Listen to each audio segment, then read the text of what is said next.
Meus irmãos, graça e paz da parte de Jesus sejam sobre todos nós, amém? Fiquemos de pé nesse momento e vamos abrir a nossa Bíblia, no livro de Salmos,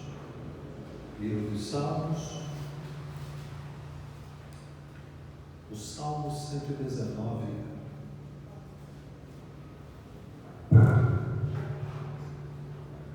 Abrir nossa Bíblia no livro dos Salmos, o Salmo 119, nós leremos os versículos 17 a 24. 17 a 24. Vocês estão comigo? Sim. Diz assim o texto sagrado: seja generoso para com teu servo, para que eu viva e observe a tua palavra. Desvenda os meus olhos para que eu contemple as maravilhas da tua lei. Sou peregrino na terra, não escondas de mim os teus mandamentos. Consumida está a minha alma por desejar incessantemente os teus juízos. Increpaste os soberbos, os malditos, que se desviam dos teus mandamentos. Tira de sobre mim o opróbrio e o desprezo, pois tenho guardado os teus testemunhos. Assentaram-se príncipes e falaram contra mim, mas o teu servo considerou os teus decretos. Com efeito, os teus testemunhos são meu prazer, são os meus conselheiros. Esse é o nosso texto.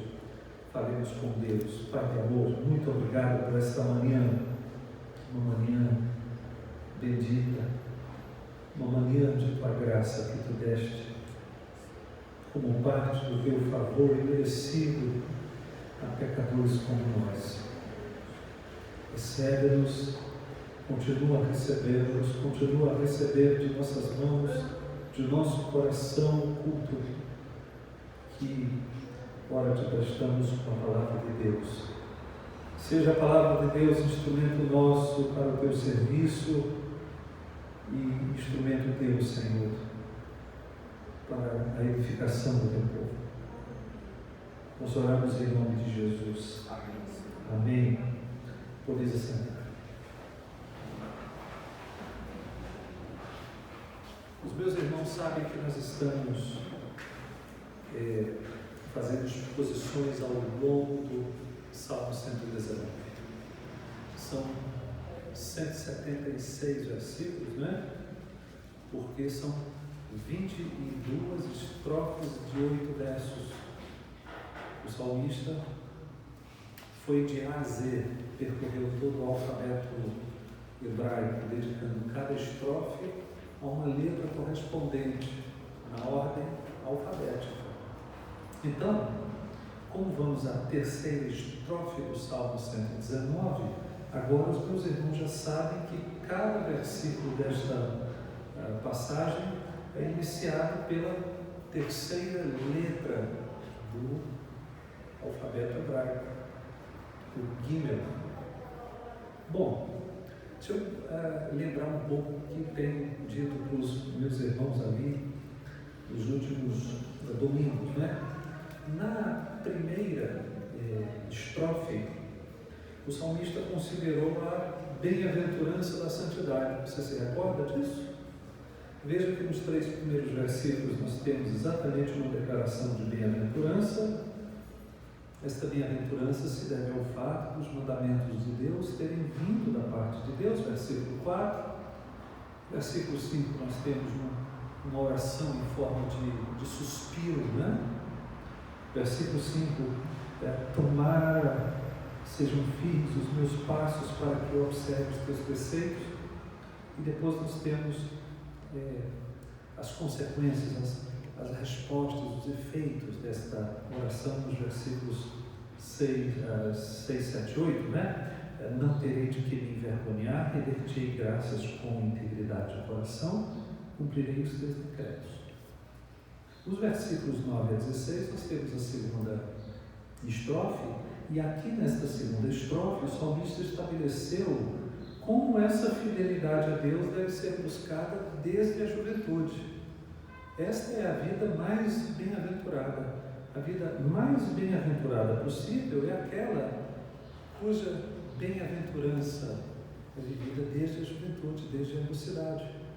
Então o salmista começou perguntando de que maneira poderá o jovem guardar puro o seu caminho. A resposta do salmista, a resposta que ele obteve da sua inquirição, de sua pesquisa, foi observando segundo a tua palavra. E aí ele vai dizer como é que se faz isso. Ele ora no versículo seguinte, não me deixes fugir aos teus mandamentos, mas vai dizer também como é que observa o caminho segundo a palavra de Deus para conservá-lo puro. Então, versículo 11, ele guarda a palavra de Deus na memória. Versículo 13, ele proclama a palavra de Deus. Versículo 14, ele se regozija com a palavra de Deus. A palavra de Deus está na mente, na memória, está nos lábios, mas também está nas afeições. É assim que nós conservamos o nosso caminho puro, observando segundo a palavra de Deus. Mas como se faz isso? Bom, a palavra de Deus tem que habitar em nós ricamente. E a palavra de Deus habita em nós ricamente quando ela está em nossa mente, em nossa memória, quando ela é proclamada pelos nossos lábios, porque a boca fala do que está cheio do coração. E também a palavra de Deus é habitada em nós, e sabemos disso porque ela também interfere com os nossos afetos. Mas me regozijo com o caminho dos teus testemunhos, no versículo 14, do que com todas as riquezas. E foi desta maneira que o salmista ganhou a esperança de que a santidade já conquistada seria consolidada e cresceria para o futuro. Por isso, meditarei nos teus preceitos, as tuas veredas terei respeito, terei prazer nos teus decretos, não me esquecerei da tua palavra. Conversamos sobre estas duas estrofes, mas nesta terceira estrofe, digamos que a bem-aventurança da santidade é fundamental ao salmista, mas numa situação específica, numa circunstância específica da vida. Ele vai explorar nesses 8 versículos da terceira letra do alfabeto hebraico, versículos 17 a 24, o salmista vai explorar a beleza da palavra de Deus, a utilidade, o valor, a importância da palavra de Deus em uma situação específica da vida, ou seja, o salmista se vê como um estranho em um país inimigo, como um peregrino, e um peregrino temido por muitos adversários. Ele inclusive teme por sua própria vida. Depois nós veremos nos versículos, ele também se incomoda porque as pessoas estão acomodadas falando mal dele. E tudo isso é causa de perturbação. Então ele se vê como um estrangeiro, como um estranho em um país, em uma terra que não é a sua pátria. E nesse contexto, o salmista então é perseguido, de uma maneira particular caluniado, difamado, a sua reputação de alguma forma abalada, e ele sofre por isso. Mas, como veremos, a despeito do que estão falando sobre ele, ele se mantém firme, porque ele ama a palavra de Deus e a observa. É isso que nós temos aqui. Então veja, olha o que nós temos, vamos caminhar juntos aqui. Vai acompanhando o desenvolvimento do raciocínio do poeta inspirado, Primeiro, há uma declaração de bem-aventurança. Esses 3 primeiros versículos iniciam as 8 estrofes primeiras, mas também todo o salmo. Uma declaração de bem-aventurança, depois é dito qual é a maior bem-aventurança possível, ou seja, a santidade desde a juventude, desde a mocidade, mas agora a santidade ganha um valor especial em uma circunstância da vida, porque o salmista se vê como um peregrino, e como peregrino ele está apremido por muitos inimigos, né? Acossado por muitas perseguições, e dentre essas perseguições estão ali a calúnia, a difamação, a sua honra no seu aspecto objetivo, aquilo que as pessoas pensam dele está em jogo, e isso de alguma maneira é fonte de perturbação, e ele se incomoda com isso, mas finalmente ele vence essa circunstância porque ele ama a palavra de Deus. Dá para entender? Estão comigo? Vamos em frente então? Vamos ao texto? Veja, a primeira coisa que o salmista faz nesta estrofe, bom, ele ora, e em primeiro lugar ele ora como um servo de Deus que ele é. Como um servo de Deus que ele apela à misericórdia de Deus. Versículo 17, primeira parte: ser generoso para com o teu servo. Então veja que ele ele se reconhece apenas como um servo de Deus. Ele não se achega a Deus assim com ares de reivindicação, como se tivesse autoridade própria, como se tivesse mérito, como se tivesse conquistado alguma coisa que tivesse forçado Deus a ser um devedor dele. Ele não se sente um credor de Deus, não é? Então você percebe aqui, ele se vê como um servo de Deus e não se achega a Deus com ares de reivindicação, como se tivesse autoridade, como se você estivesse buscando uma merecida recompensa adquirida por seus próprios esforços.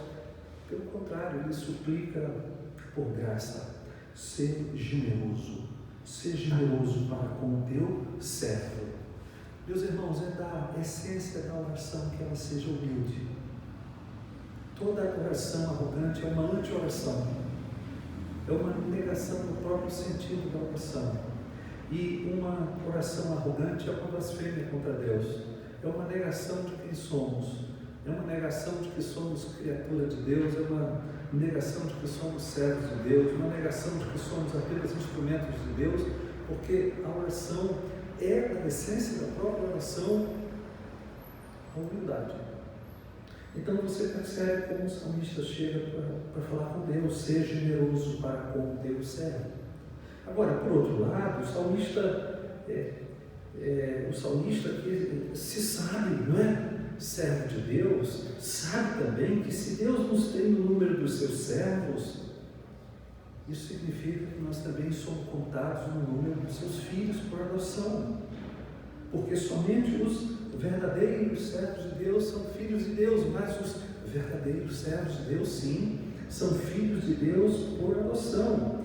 E se somos servos de Deus, podemos ter certeza que somos filhos de Deus por adoção, e nesse caso nós sabemos que somos aceitos em sua presença e atendidos em nossas orações. Então nós temos aqui nesse versículo 17: ser generoso para com o teu servo. Na primeira parte nós temos tanto uma declaração de humildade como uma declaração de fé, porque na verdade toda fé, toda confiança, toda ousadia, toda certeza é fé humilde, é confiança humilde, é ousadia humilde. E isso está aqui nessa expressão: ser generoso para com o teu servo. O salmista sabe que será pedido, porque ele é um servo de Deus, mas ele é apenas e tão somente um servo de Deus a apelar por sua graça. Vocês estão entendendo nesse ponto, senhor? Muito bem, mas pelo que mesmo o salmista está aqui a implorar a graça de Deus, né? A suplicar pela graça de Deus, em que sentido? Então me parece que nós temos três orações ali entre o final do versículo 17 e o versículo 18. Em primeiro lugar, o salmista ora dizendo ele: para que eu viva, para que eu viva. Bom, se o salmista, o poeta do Salmo 119, foi o rei Davi, o salmista Davi. Então a gente entende aqui que provavelmente ele está numa perseguição em terra estrangeira, não é? E inclusive correndo com risco de sua própria vida. E nesse momento ele está implorando a Deus para que ele viva, porque ele é um servo de Deus. Então, sim, meus irmãos, por que Davi está orando para que ele viva? Porque ele entende que mesmo a vida é fruto da generosidade de Deus. A vida veio a existir e é mantida por sua poderosa mão, pela poderosa mão de Deus. O salmista está tomado por esta santa confiança de que a vida que nós temos vem das mãos de Deus e é mantida por sua providência. Deus é não apenas um Criador, mas Ele é o todo-providente Deus, aquele que sustenta, o mantenedor da existência, e por isso o salmista ora. Em Atos capítulo 17, versículo 28, você se recorda ali, nós temos uma proclamação do apóstolo Paulo na cidade de Atenas. E ele diz que exatamente isso, né? Em Deus nós existimos, viemos a existir, é nele que nós existimos e nos movemos. E por isso ele dá razão ao poeta pagão, quando se diz que dele também somos geração. Então, note que nesse sentido é natural querer viver, porque a vida vem de Deus, a vida é uma dádiva de Deus e é justo suplicar pela vida ao Criador e esperar a manutenção da vida nas mãos do Criador. Então a primeira coisa pela qual o salmista ora é para que eu viva.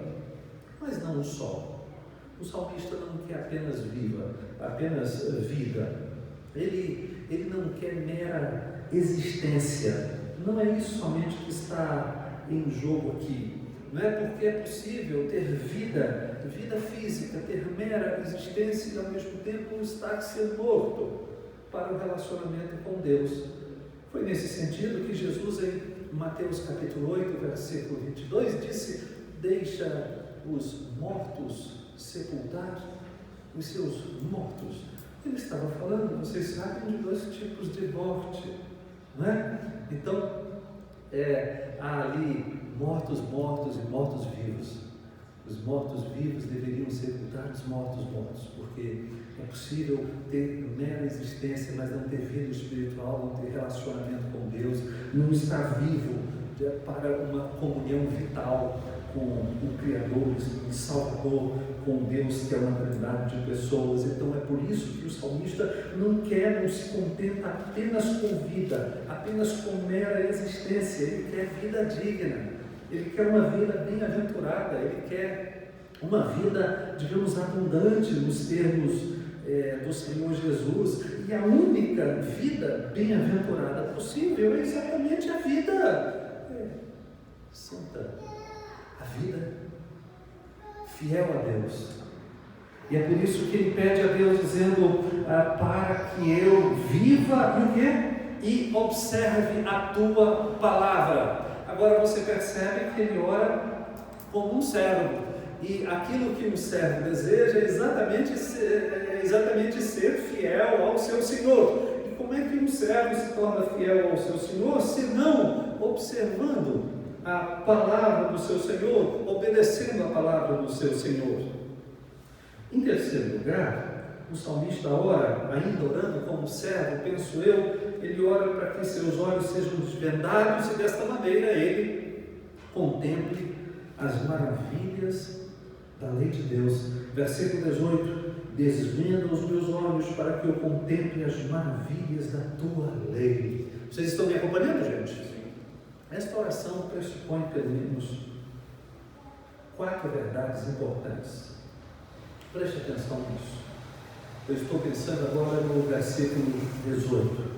O salmista orando como um servo. Em primeiro lugar, esta petição pressupõe que a palavra de Deus é rica em tesouros maviosos. Ela é cheia de riquezas profundíssimas. ela é cheia de tesouros, meus irmãos, e tesouros valiosíssimos. O conteúdo da palavra de Deus é amplíssimo, as verdades da palavra de Deus são profundíssimas. Os temas que a palavra de Deus aborda são larguíssimos. E vejam, meus irmãos, a pureza com que a palavra de Deus nos dá estas verdades, a limpidez. A palavra de Deus é translúcida, é limpa. Agora, você percebe então que é possível que alguém compreenda o teor das Escrituras, mas não compreenda o valor do teor das Escrituras. Então é claro que o salmista está querendo muito mais do que simplesmente conhecer a palavra de Deus. Ele pede aqui uma espécie de iluminação, para que não apenas o conhecimento da palavra de Deus, mas o valor da palavra de Deus seja aquilo que ocupa completamente o seu coração, a sua consciência, a sua mente. Então, primeiro você já fica informado de que essa petição do versículo 18 pressupõe exatamente esses tesouros maravilhosos, né? A Bíblia como um celeiro riquíssimo.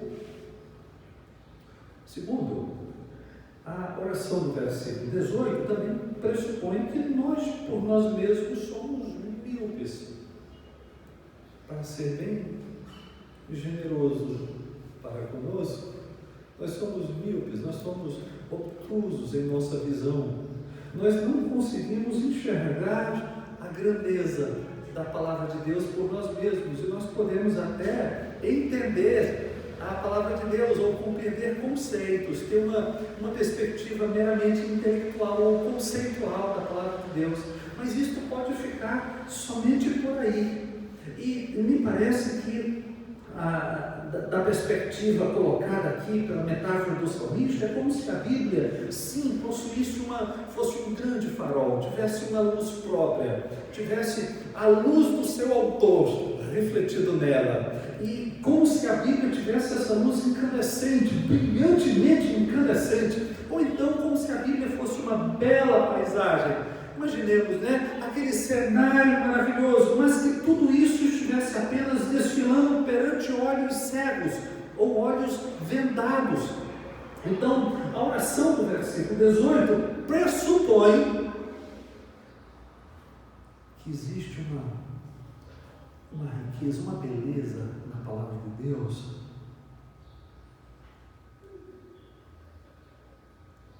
mas que nós não conseguimos admirar de maneira justa, por conta de nossa miopia. Dá para entender isso, sim? Me parece que foi nesse sentido que o apóstolo Paulo orou em Efésios capítulo 1, se você quiser ir comigo lá. Efésios capítulo 1.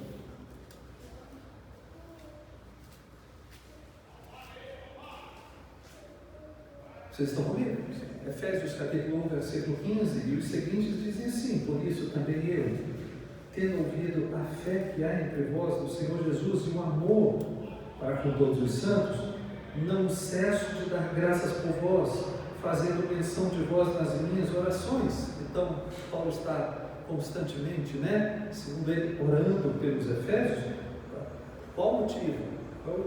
Qual é o motivo destas orações? Pelo que o apóstolo intercede pelos Efésios? Olha o versículo 17.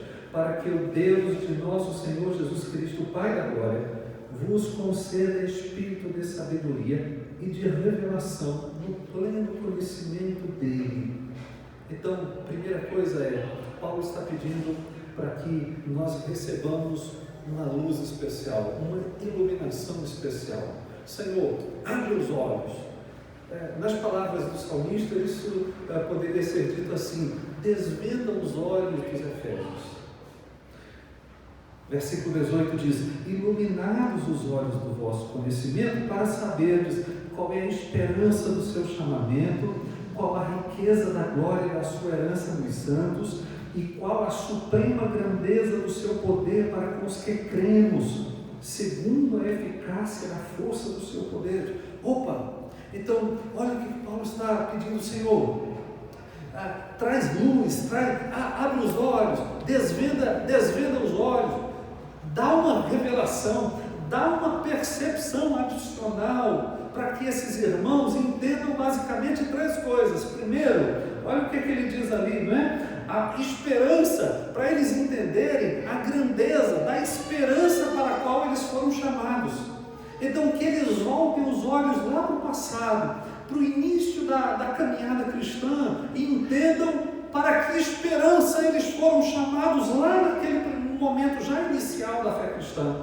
Mas não apenas isso, eles também precisam de uma graça iluminadora para que eles conheçam a riqueza da glória que os aguarda. Então, veja, cristãos, entendam, né? Vocês precisam de uma graça especial para entender a esperança que lhes foi dada no início da caminhada.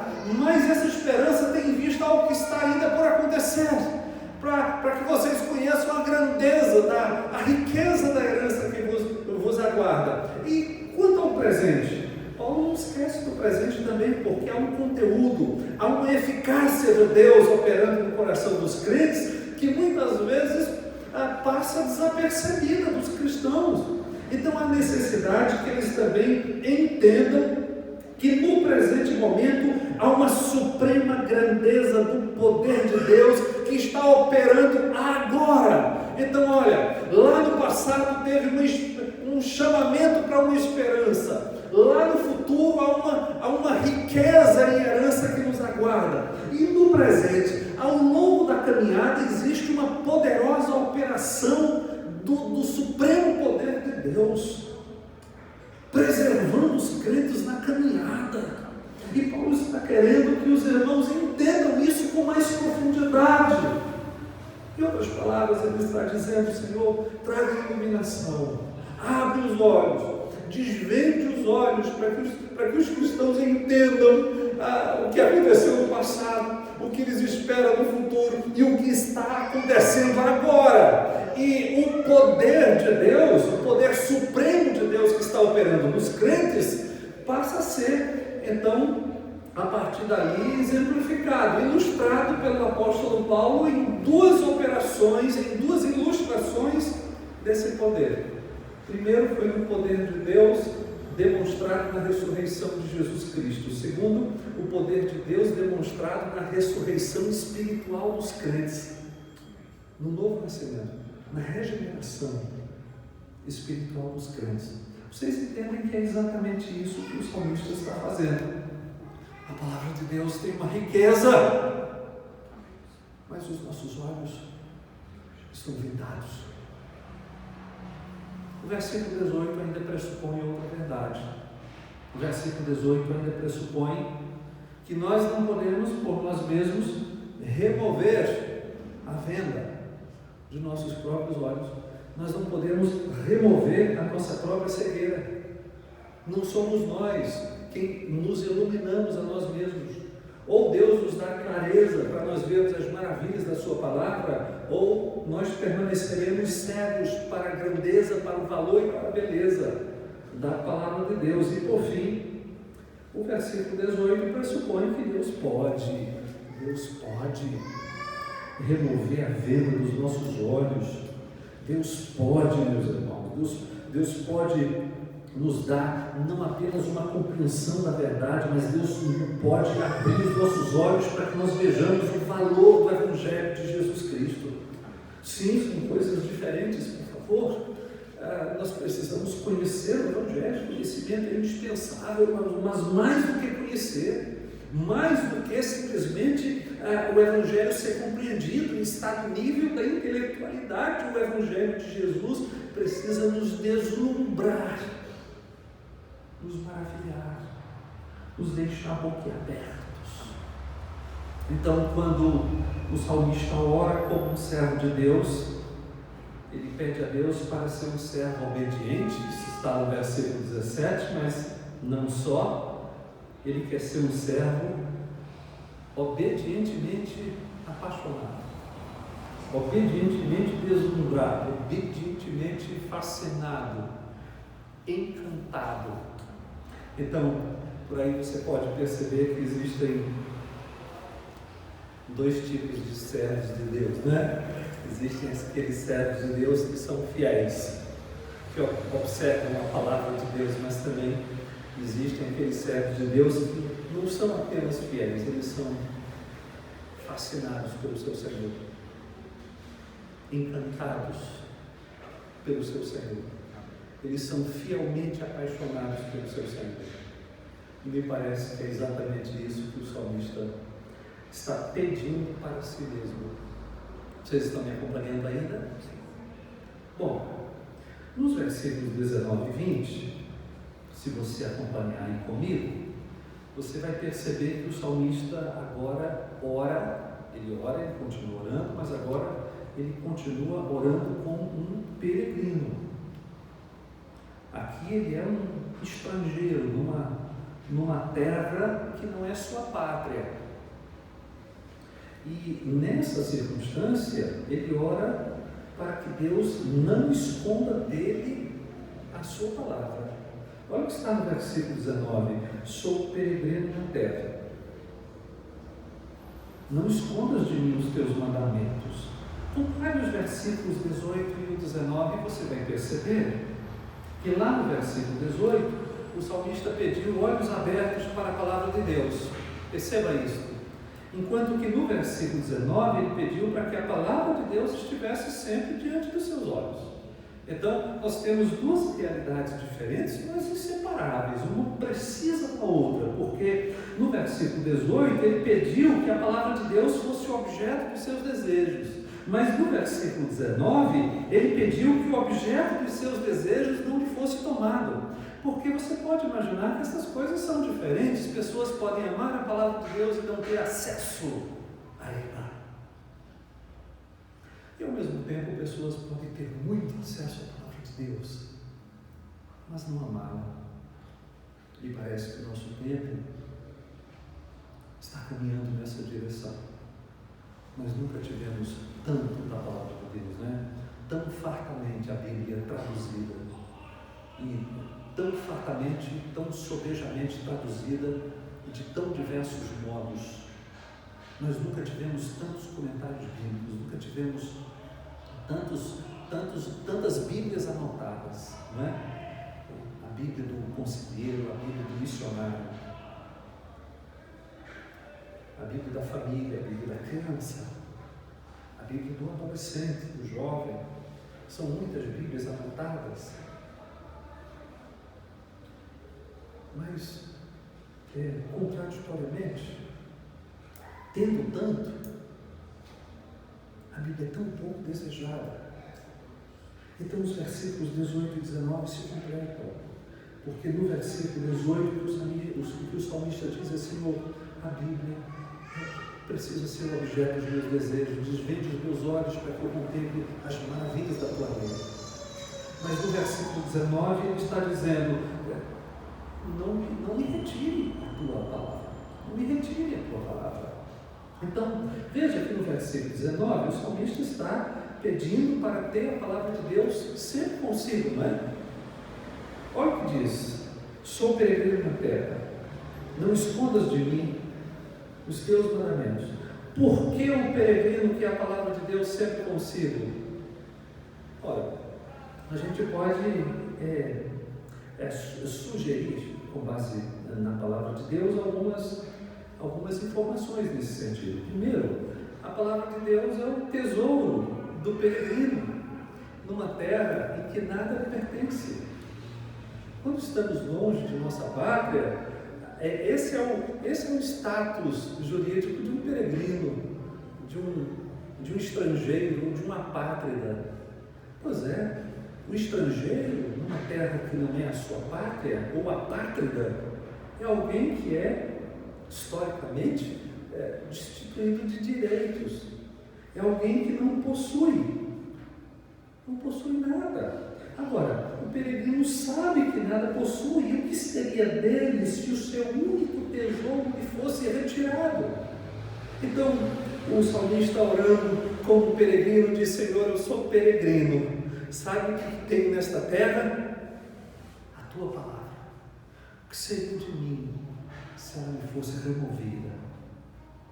Em segundo lugar, a gente pode entender por que o peregrino quer tanto a palavra de Deus, porque a palavra de Deus é auxílio seguro para que ele possa trilhar caminhos, em lugares perigosos e escorregadios. Por que o peregrino precisa da palavra de Deus, meus irmãos? O peregrino precisa da palavra de Deus porque a palavra de Deus orienta, a palavra de Deus mostra o caminho, a palavra de Deus indica o caminho a ser percorrido. E o peregrino, andando em lugares distantes, perigosos, carece da palavra de Deus. Terceiro, a palavra de Deus também fornece um lenitivo que é todo o suficiente para que o peregrino suporte os males que ele há de enfrentar ao longo da caminhada enquanto peregrina na terra estranha. Então a palavra de Deus é fonte de consolo, é fonte de orientação, mas sim, é fonte de prazer, é a riqueza do peregrino. De fato, meus irmãos, peregrinar sem a palavra de Deus é como estar em caminho escuro, sem farol, sem lâmpada. É como estar em alto mar sem bússola. E foi exatamente pensando nessas coisas que o salmista disse que a sua alma está consumida incessantemente pela palavra de Deus. Veja que está no versículo 20: consumida está a minha alma por desejar incessantemente os teus juízos. Esse é um tipo de ânsia que consome a alma daquele que se sabe peregrino em terra estranha. Ora, eu estou num país estranho, eu estou cercado de inimigos, longe da minha pátria. E quer saber de uma coisa? Eu preciso, e tudo que eu mais preciso nessa vida é da palavra de Deus. Eu careço da palavra de Deus com um desespero absoluto. E é nesse ponto que o salmista está reconhecendo que sua posição de peregrino torna a palavra de Deus absolutamente imprescindível para ele. E, de fato, o peregrino suspira incessantemente. Vocês percebem que esse suspiro do versículo 20 é um suspiro incessante. Você tem noção? Eu quero saber dos meus irmãos se os meus irmãos têm noção da imprescindibilidade da palavra de Deus. Vocês sabem quão imprescindível é a palavra de Deus à nossa presente condição? Eu vou ler alguns textos aqui para vocês. 2 de Timóteo. Quero assentar essa imprescindibilidade da palavra de Deus. 2 de Timóteo, capítulo 3.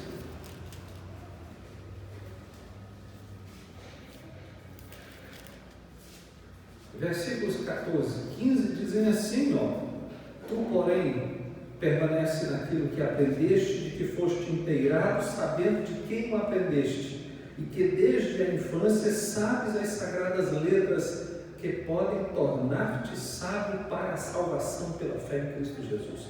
Ora, as sagradas letras, porque somente elas podem nos tornar sábios para a salvação pela fé em Cristo Jesus, são absolutamente o quê? Indispensáveis, absolutamente imprescindíveis. A 2 de Pedro, se você for comigo, em 2 carta de Pedro, capítulo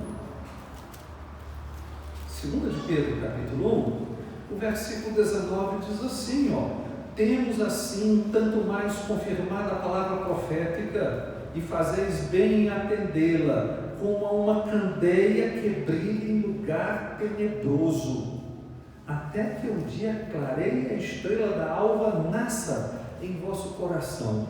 A ideia é que estamos caminhando, estamos peregrinando em lugar tenebroso. Quem peregrina, quem viaja em lugar tenebroso, carece com desespero absoluto de uma até que o dia nasça. A candeia é a palavra de Deus. Essa ideia está mesmo no salmista, está mesmo no Salmo 119, porque o Salmo 119, versículo 105, nos diz assim, lâmpada para os meus pés é a tua palavra, e luz para os meus caminhos. Então você pode entender por que no versículo 20 a alma do salmista está consumida de desejo incessante pela palavra de Deus. Agora, por que essa ânsia pela palavra de Deus, tomando desta maneira o coração do pobre peregrino, não é? Me parece que o salmista nos dá uma resposta de duas formas, ou duas respostas para essa pergunta. Eu quero saber por que o peregrino não aceita viver sem a palavra de Deus.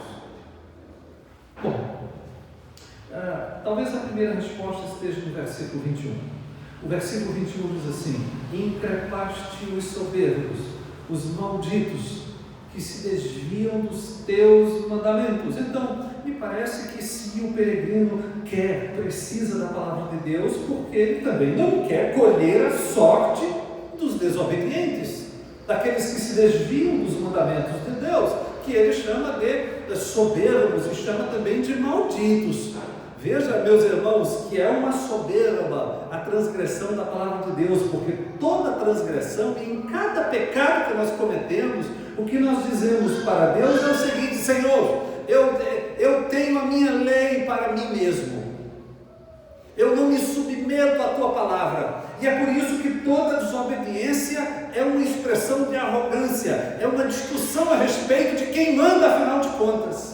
É uma afronta à soberania de Deus, ao direito de Deus legislar e governar o mundo que Ele criou. É uma afronta e é uma discussão a respeito do direito de Deus de ser um governador moral do mundo que Ele criou. E é por isso que aqueles que se desviam dos mandamentos de Deus são chamados pelo salmista de soberbos, de arrogantes. Mas esses que se desviam da palavra de Deus não são apenas arrogantes, né? Não estão apenas discutindo a soberania de Deus ou quem manda, afinal de contas. Esses também são malditos, porque eles são então objeto da condenação que há na lei. E claro que o salmista não quer colher a sorte dos soberbos, porque aos soberbos ele disse: o Senhor increpa, o Senhor resiste, o Senhor acusa, o Senhor condena.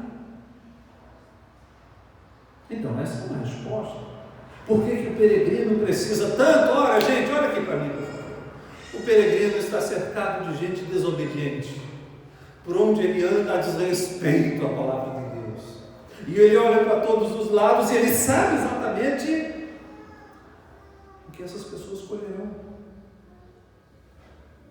Ele não quer colher a sorte dos soberbos. Mas, em segundo lugar, e talvez a segunda resposta seja exatamente essa: quando nós guardamos os mandamentos de Deus, nós podemos nos achegar a Ele com aquela segurança e pedir que Ele tire de nós o peso das calúnias e o consequente desprezo que elas trazem. Versículo 22 diz: tira de sobre mim o opróbrio e o desprezo, pois tenho guardado os teus testemunhos. Em outras palavras, o salmista está dizendo basicamente exatamente o seguinte: Senhor, eu tenho sido objeto de calúnia. Essa calúnia, essa difamação mexe com minha reputação. E eu tenho colhido os efeitos desta má reputação, eu tenho colhido desprezo. Então me retire de mim o opróbrio e o desprezo. Mas por que o salmista ora desta maneira? Bom, primeiro porque é claro que o salmista se preocupa com sua imagem. É claro, né? Não é sábia aquela atitude, a atitude daquele que diz que não se importa por aquilo que dizem a seu respeito. Isso não é sábio, né? Provérbios, por exemplo, capítulo 22, se você quiser ler comigo, Provérbios capítulo 22, versículo 1 diz assim, mais vale o bom nome do que as muitas riquezas, e o ser estimado é melhor do que a prata e o ouro. Não é sábio dizer, eu não me incomodo com aquilo que dizem a meu respeito. Não é verdade. Todos nos incomodamos quando somos objeto de alguma calúnia, de alguma difamação, não é? Todos nos incomodamos com a mancha na imagem. Agora, se nós não andarmos conforme a palavra de Deus, como é que nós vamos fazer esse tipo de pedido, esse tipo de oração que está aqui no versículo 22? Tira de sobre mim o opróbrio e o desprezo. Olha por que o salmista orou dizendo, tira de sobre mim o opróbrio e o desprezo. Porque ele tem guardado a palavra de Deus. Porque ele tem guardado os seus testemunhos. É isso que está aqui no versículo 22. Se andarmos com Deus, obedecendo a sua palavra, quando todos se levantarem contra nós, é isso que está no versículo 23, nós teremos uma consciência firme e não nos deixaremos abater, porque veja o que está no versículo 23, assentaram-se príncipes e falaram contra mim, mas o teu servo considerou os teus decretos. Não é? Ele está imaginando, se o salmista foi o rei Davi, então a gente compreende muito, né? A passagem, existem príncipes mancomunados falando mal do rei Davi. E claro que isso é tanto verdade quanto maior o cargo que a pessoa está ocupando, né? Quanto maior a autoridade em que a pessoa foi investida. Então, note que Davi está se sentindo, digamos, acossado, porque existem príncipes mancomunados, e isso lhe perturba. No entanto, a sua consciência permanece firme, porque ele pôde dizer, o teu servo considerou os teus decretos. E ele acrescentou no versículo 24, dizendo basicamente o seguinte, a palavra de Deus é a fonte do meu prazer e da orientação para a minha vida. Olha o que está no versículo 24, com efeito, os teus testemunhos são o meu prazer, são os meus o quê? Conselheiros.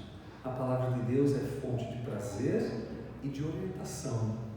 E aí, o salmista pôde ficar tranquilo nesse momento. Você percebe, então, nós temos uma oração do salmista como servo de Deus que ele era, e temos uma oração do salmista como peregrino que ele foi. A minha conclusão para a gente terminar, eu quero somente ressaltar as verdades das quais nós não podemos esquecer de modo nenhum. Em primeiro lugar, nós somos servos de Deus, amém? E porque nós somos servos, nós devemos a Deus obediência, fidelidade, certo?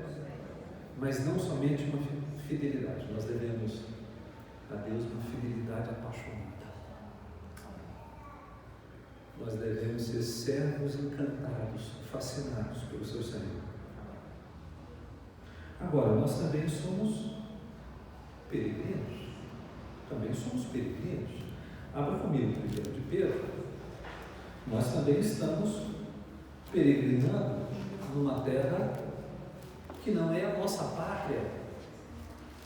A nossa pátria está nos céus, de onde também aguardamos o Salvador. Não é? Então, nós também somos peregrinos. Em 1 de Pedro, capítulo 2, veja que Pedro nos exorta como peregrinos e forasteiros. 1 de Pedro, capítulo 2, versículo 11, amados, exorto-vos como peregrinos e forasteiros que sois. Como peregrinos e forasteiros que sois. Na verdade, ele já começa a sua carta, 1 de Pedro, capítulo 1, versículo 1, dizendo: Pedro, apóstolo de Jesus Cristo, aos eleitos que são forasteiros da dispersão. Ele está se referindo aos cristãos como gente espalhada, gente peregrinando, espalhada no Ponto, na Galácia, na Capadócia, na Ásia, na Bitínia. Olha como é. Então, aqui, capítulo 2, versículo 11, eu tenho uma exortação para vocês que são peregrinos e forasteiros. Sim, vocês são peregrinos e forasteiros. Vocês estão vivendo numa pátria que não é vossa. Terceiro, como peregrinos e forasteiros, nós devemos esperar perseguição, ou não? Porque nós estamos vivendo numa pátria que não é nossa, e quando somos estrangeiros, não devemos esperar que teremos os nossos direitos devidamente protegidos. Essa é a condição de ser estrangeiro numa época como a dos apóstolos. Vocês estão entendendo?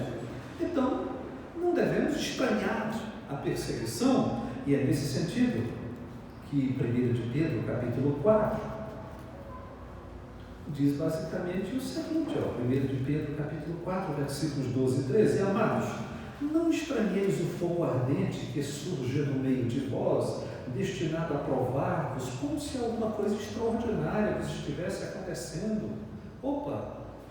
Peregrinos e estrangeiros não devem ver com estranheza, como se fosse assim, que novidade, né? Coisa do outro mundo, peregrinos e estrangeiros sendo perseguidos. Não estranhe. Olha o versículo 13, pelo contrário, alegrai-vos na medida em que sois co-participantes dos sofrimentos de Cristo, para que também na revelação de sua glória vos alegreis, exultando. Em quarto lugar, devemos viver, enquanto peregrinos e forasteiros que somos, de tal maneira que naquilo em que nos difamam estejam mentindo. É isso que o salmista disse. Falaram de mim, mas eu observo os teus testemunhos. Falam de mim, mas eu não largo a tua palavra. Então, que a perseguição haverá? Sim, haverá. Que parte dessa perseguição inclui calúnia? Sim, inclui calúnia. Agora, vivamos de tal forma que quando nos difamarem, estejam mentindo. 1 de Pedro, capítulo 2, versículo 12, na continuação. Veja que versículo 11, Pedro começou exortando peregrinos estrangeiros. Versículo 12, mantendo exemplar o vosso procedimento no meio dos gentios, para que, naquilo que falam contra vós outros como de malfeitores, observando-vos em vossas boas obras, glorifiquem a Deus no dia da visitação. Quando falarem mal de vocês, as pessoas precisam estar o quê? Mentindo. Olha o capítulo 4 de 1 de Pedro, versículo 14. Capítulo 4, versículo 14. Diz assim: se pelo nome de Cristo sois injuriados, bem-aventurados sois, porque sobre vós repousa o Espírito da glória e de Deus. Não sofra, porém, nenhum de vós como assassino, ladrão, malfeitor, ou como quem se intromete em negócios de outrem, mas se sofrer como cristão, não se envergonhe disso, antes glorifique a Deus com esse nome. Em outras palavras, Pedro está dizendo assim: olha, você vai sofrer, mas existem dois tipos de sofrimento. Existe aquele sofrimento que foi você mesmo que plantou, porque você viveu como malfeitor, como assassino, como ladrão. E existe aquele sofrimento que é para a glória de Deus. Você viveu como cristão, e aquele sofrimento apenas revelou que sobre você repousa o Espírito da glória de Deus. E por fim, porque eu preciso dizer isso, se não vivermos conforme a palavra de Deus, e se naquilo que nos difamam não estiverem mentindo, nós devemos esperar o juízo de Deus. E o juízo de Deus começa na casa de Deus. Foi isso que 1 de Pedro diz, capítulo 4, versículo 17. porque a ocasião de começar o juízo pela casa de Deus é chegada. O juízo começa pela casa de Deus. E parece que isso é só o que o salmista disse. Vocês estão entendendo, sim ou não? Você é servo de Deus, seja obediente, apaixonadamente obediente. Você é um peregrino, se comporte como peregrino. Guarde a palavra de Deus como o tesouro mais valioso e como o único tesouro que você tem enquanto habita numa terra que não lhe pertence. Fazendo isso não vai evitar que você seja perseguido, certo? Nem vai evitar que você seja difamado, caluniado, etc. Isto é muito real.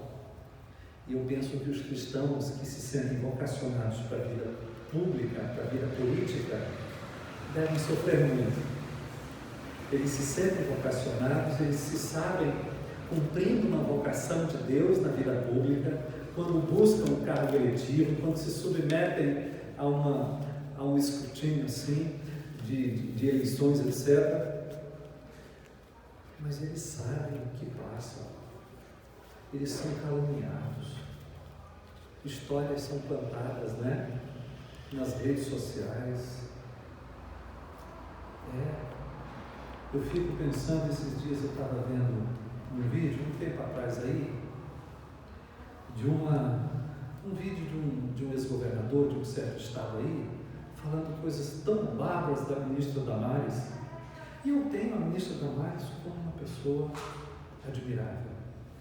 Eu gosto de ouvi-la, acho que ela é coerente naquilo que ela diz, e até que se prove o contrário, ela tem agido com coerência cristã em todas as falas. De repente, a gente ouve assim, num baixo calão, em termos tão chulos, a moral de uma pessoa como a Damares sendo questionada assim nas redes sociais. Isso para mim é um exemplo de como os crentes, os cristãos que se sentem vocacionados para ingressar nos pleitos aí, para disputar os pleitos eleitorais, são caluniados. E nós devemos orar pelos crentes que topam ingressar na vida pública e pedir a Deus por eles, gente, porque se todos os crentes abandonarem a vida pública, os cargos de autoridade, né, os cargos que devem ser preenchidos por aqueles agentes políticos, eles vão estar à disposição de quem? Eles vão estar à disposição da escória da sociedade. Que Deus ajude esses irmãos. Que Deus ajude esses irmãos nas eleições aí que vão acontecer, nas eleições municipais, né, deste ano. Que Deus ajude as autoridades desse país. E que Deus ajude a todos nós a ser peregrinos e forasteiros deste mundo. Amantes da palavra de Deus, tendo a palavra de Deus como nosso único tesouro. Fiquemos de pé nesse momento.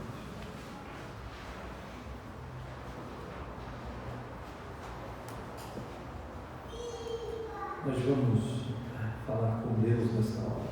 Pai de amor, muito obrigado por Tua palavra, obrigado porque a Tua palavra, sim, de fato é uma candeia que brilha num lugar escuro até que o dia nasça. Sim, Senhor, a Tua palavra é lâmpada para os nossos pés e luz para o nosso caminho. Sim, Senhor, a Tua palavra é objeto dos nossos desejos enquanto peregrinos que somos. Ajuda-nos a tê-la na mente, na alma, a tê-la afetando os nossos entendimentos e as nossas afeições, influenciando a nossa vontade, a nossa tomada de decisões, a formação de nossos planos. Ajuda-nos. Em nome de Jesus Cristo. Amém? Ainda de pé, nós vamos confessar a fé que foi entregue aos santos, de uma vez por todas, Desta maneira, comprometendo-nos com o Evangelho de Jesus Cristo, eu espero em Deus que o Salmo 119 esteja nos dando motivos de oração. Em cada estrofe o salmista ora. Parece que era parte constante das suas orações, que Deus lhe desse a palavra, que Deus não lhe removesse a palavra, que Deus lhe ensinasse a palavra. Ele pede a Deus para ser um fiel observador da palavra de Deus. Eu espero que isso esteja compondo e fazendo cada vez mais parte do nosso repertório de oração. Não dá para orar e não dizer assim para Deus: Senhor, me faz te obedecer. Amém? Peçamos a Deus também que compreendamos a grandeza, o valor, as maravilhas do Evangelho de Jesus. O Evangelho que nós confessamos deve ser, claro, crido, conhecido, crido, mas mais do que isso, deve ser amado. Nós devemos amar o Evangelho de Jesus sobre todas as coisas. É esse Evangelho que nós vamos, numa breve síntese, os termos de um documento muito histórico da Igreja de Jesus Cristo, muito antigo, é confessar, juntos comigo no meu compasso: creio em Deus, o Pai Todo-Poderoso, Criador do céu e da terra, e em Jesus Cristo, seu único Filho, nosso Senhor, que foi concebido pelo poder do Espírito Santo, nasceu da Virgem Maria, padeceu sob Pôncio Pilatos, foi crucificado, morto e sepultado, desceu à mansão dos mortos, ressuscitou ao terceiro dia, subiu aos céus, está sentado à direita de Deus Pai Todo-Poderoso, donde há de vir a julgar os vivos e os mortos. Creio no Espírito Santo, a Santa Igreja Católica, a comunhão dos santos, a remissão dos pecados, a ressurreição da carne e a vida eterna. Amém. Senhor Todo-Poderoso, Deus de toda graça, Tu que velas pelo Teu povo, Tu que sabes, Senhor, as dores, as agruras, as perseguições do Teu povo peregrino. Tu, Senhor, que já tiveste um povo no passado que peregrinou no deserto, Tu que continuas a ter um povo peregrino no deserto deste mundo, distante de sua pátria. Eu sei que Tu cuidas do Teu povo peregrino. Não lhe deixes faltar a Tua palavra, não lhe deixes faltar aquela iluminação indispensável do Teu Santo Espírito, assistência santificadora do Teu Santo Espírito, para que o Teu povo peregrino compreenda a Tua palavra, Senhor, e a tenha como a coisa mais valiosa que pode ter um peregrino, senão a única. Muito obrigado. Obrigado por Tua palavra.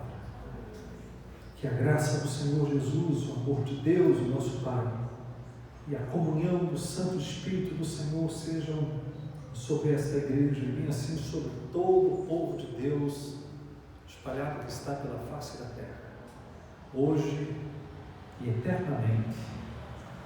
Amém.